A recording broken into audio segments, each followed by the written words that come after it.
bili tayo. Dito ako sa Asian section. Pumili ako ng rice cracker. Ayan ang price niya. 270, parang 200 plus. I know. Mga 170, 180. Tapos, halo-halo. Galing sa Africa. Ayan ang kanyang chicheria. Noodles.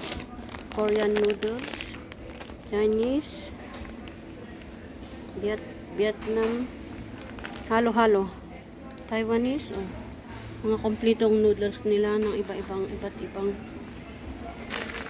ibang country. Pilipinas ang wala. Ayan ang mga chili oil ng China.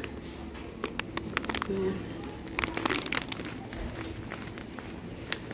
Bili ako ng snack bago magsundo ng mga bata. Masarap itong mga cracker na ganito. Snack. Ganito. Rice cracker. Oh, rice cracker din siya. Pero mas konti.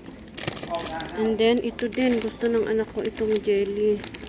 Mango jelly. Pero galing siya ng... Saan to galing? China.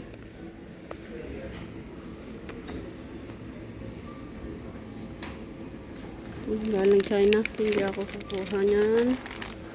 Ito mochi. Ayan. Ito din ang gustong-gusto ng ating anak. The Kylie. Japanese style mochi. Mamahal nga lang. Oh. Pero okay lang. Try kong kunin ito. Ano pa ba? Mga nuts. Ayan ang mga nuts. Ayan. Bye-bye. Salamat. This is for today's video. Bukas ulit. 2 minutes video. Thank you.